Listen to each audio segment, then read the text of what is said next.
बिस्मिल्लाहिर्रहमानिर्रहीम। अस्सलाम वालेकुम दोस्तों, मैं हूं फियाज से। दोस्तों आज हम कलेजी की बहुत ही टेस्टी बहुत ही यूनिक रेसिपी लेकर इंशाल्लाह ये आपको बहुत ही पसंद आएगी। तो दोस्तों आज हम कलेजी को साफ करना भी आपको तरीका सिखाएंगे, वो भी सिर्फ 1 ही मिनट में। दोस्तों हमारे पास यह बकरी कलेजी है जिसको हमने काट लिया था, छोटी बोटी बना ली थी। फिर इसमें जाएगा 1 टेबल स्पून सिरका यानी कि विनेगर जाएगा 1 टेबल स्पून, और इसमें हाफ कप के करीब पानी ऐड कर देंगे। और अब ज़्यादा मेहनत की जरूरत नहीं, सिर्फ 1 चम्मच लेंगे और इस कलेजी को थोड़ी देर इसके अंदर इस तरह से मिक्स करते जाएंगे। तो इसके अंदर जितना भी ब्लड होगा सारा का सारा बाहर आ जाएगा। तो आपको दिखाते हैं, ये देखिए पानी का रंग कितना चेंज हो चुका है। अब ये कलेजी अच्छे तरीके से साफ हो चुकी है। अब इसके ऊपर जो विनेगर है उसको हमने क्या करना है, हमने इसको डायरेक्ट पानी के नीचे करना है ताकि इसके ऊपर जितना भी विनेगर है वो बाहर आ जाए और ये कलेजी अच्छे तरीके से साफ हो जाए। तो इतना सा काम आपको दिखाते हैं कलेजी। तो ये देखिए माशाल्लाह बहुत ही अच्छे तरीके से साफ़ हो चुकी है। अब इसमें से ज़रा भी ब्लड नहीं है और ज़रा भी स्मेल नहीं है कि इंशाल्लाह बहुत ही मज़ा बनेगी। तो इसको निकाल लेते हैं एक बॉल के अंदर, बिस्मिल्लाहिर्रहमानिर्रहीम। और अब हम इसमें ऐड करेंगे पाउडर मसाले। 1 टीस्पून जाएगा लाल मिर्च का पाउडर, हाफ़ टी स्पून जाएगा नमक, हाफ़ टी स्पून जाएगा खुश्क धनिया पाउडर, और 1/4 टीस्पून जाएगा हल्दी पाउडर, हाफ़ टी स्पून जाएगा लहसुन पाउडर, और हाफ़ टी स्पून जाएगा इसमें अदरक पाउडर। अदरक पाउडर लहसुन पाउडर इसलिए यूज़ कर रहा हूँ, मैं आगे आपको रेसिपी बताऊँगा इंशाल्लाह, आपको बहुत चीज़ अच्छी लगेगी। हाफ़ टी स्पून जाएगा इसमें ज़ीरा पाउडर, और यहाँ है हमारे पास टिक्का मसाला, ये जाएगा हाफ़ टी स्पून। और अब हमने इसकी करनी है मिक्सिंग, और इसमें एक और चीज़ ऐड करने वाले हैं, वो है लेमन। लेमन इसमें हाफ़ निचोड़ देंगे जिसके टेस्ट को बहुत ही ज़्यादा बढ़ा देगा, ये आप ज़रूर ऐड कीजिएगा। और अब यहाँ पर इसकी फाइनल मिक्सिंग कर देंगे। तो इसके बाद हमने इसके ऊपर ढक्कन रख देना है 20 मिनट के लिए। बिस्मिल्लाहिर्रहमानिर्रहीम। तो यहाँ 20 मिनट गुजर चुके हैं और मैरिनेशन पूरी हो चुकी है। अब हमारे पास है ये स्टिक्स, ये आपको किसी भी अच्छे जनरल स्टोर से इजीली मिल जाएंगी। ये होती है टिक्का वगैरह बनाने के लिए। तो हमने लेनी है 2 स्टिक्स। तो इनको बराबर कर लेना, इस तरह से बांधने की ज़रूरत नहीं है। और इसके ऊपर इन लगा देंगे कलेजी के पीसीस को।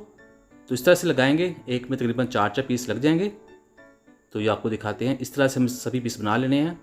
तो ये देखिए अल्हम्दुलिल्लाह बिस्मिल्लाहिर्रहमानिर्रहीम। अब हमने क्या करना है, हमारे पास है तवा जिसके ऊपर हमने ऑयल ऐड करना है तकरीबन 5 टेबल स्पून, और इसको पूरे तवे पर ग्रीसिंग कर देनी इस तरह से, ताकि जब हम स्टिक्स बनाएं तो वो साथ चिपके नहीं। तो आपने जब स्टिक रखनी है दरमियान में रखकर थोड़ा सा साइड पर ले जाइएगा, इस तरह से जो ऑयल है वो किनारे तक पहुंच जाता है। तो ये देखिए इस तरह से भी स्टिक्स रखेंगे और इनको पकाते जाएंगे। और इनको हमने पकाना है मीडियम फ्लेम पर। मीडियम फ्लेम पर पकाने का ये फ़ायदा है, ये अंदर तक पक जाएंगी अच्छे तरीके से। अगर आप इसको हाई फ्लेम पर बनाने की कोशिश करेंगे तो ऊपर से तो बहुत अच्छा कलर आ जाएगा, लेकिन अंदर से कच्ची होंगी, जो खाने में बिल्कुल भी अच्छी लगती है, उससे हार्ड भी बन जाती हैं। तो इस चीज़ का आपने खास कर रखना है, और साथ साथ इनको पलटते रहेंगे ताकि हर तरफ से ये अच्छे तरीके से बन जाए। तो ये देखिए इनका जो पानी है वो काफ़ी तक ड्राई हो रहा है, और इस तरह से हम तवा इसलिए कर रहे हैं ताकि सभी जो पीसीज हैं उन पर ऑयल अच्छे तरीके से लग जाए। तो ये देखिए बहुत अच्छी तरीके से बन रही हैं। अब हमने क्या करना है, हमने इनके ऊपर ढक्कन रख देना है तकरीबन 10 मिनट के लिए, ताकि ये अच्छे तरीके से पक जाए अंदर तक। और अब इसके ऊपर ढक्कन दे देंगे 10 मिनट के लिए। बिस्मिल्लाहिर्रहमानिर्रहीम। तो यहाँ पर 10 मिनट गुजर चुके हैं। तो अल्हम्दुलिल्लाह कलेजी बहुत ही अच्छे तरीके से पक रही है। हम इसको इसी तरीके से पकाएंगे जब तक ये अच्छे तरीके से पक नहीं जाती। तो ये देखिए माशाल्लाह हमने इसको पका लिया तकरीबन 20 मिनट के लिए, हमने इसको तवे के ऊपर पकाया है। तो अब ये बनकर तैयार है, इसको नीचे उतारते हैं और बाकी काम बाद में करेंगे। तो ये देखिए माशाल्लाह बहुत ही टेस्टी, बहुत ही मज़ा है। तो तब हमने क्या करना है, हमारे पास चूल्हा है जिसको हमने जला लिया, इसके ऊपर हमने इसको पकाना है थोड़ा सा ऑयल लगाकर, इसको स्मोकी करने के लिए तकरीबन 30 सेकंड के लिए। तो अल्हम्दुलिल्लाह ये तैयार है, इसको डिश आउट करते हैं। बिस्मिल्लाहिर्रहमानिर्रहीम। तो अल्हम्दुलिल्लाह बहुत ही टेस्टी, बहुत ही मज़ा। फाइनल में 1-2 काम हम और करने वाले हैं।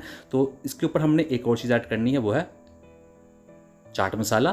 थोड़ा सा इसके ऊपर ऐड कर देंगे और लास्ट में लेमन भी ऐड कर देंगे और इसकी थोड़ी सी कर देंगे सजावट। तो उम्मीद करता हूँ दोस्तों आपको आज की वीडियो पसंद आई। वीडियो को लाइक कीजिएगा, चैनल पर नया चैनल को सब्सक्राइब कीजिएगा। और अभी मैं आपको दिखाता हूँ ये तोड़कर ये कितनी सॉफ्ट बनी है। तो ये देखिए माशाल्लाह बहुत ही ये सॉफ्ट है और बहुत ही शानदार। तो दीजिए फियाज अंसारी को इजाज़त। अल्लाह हाफिज़।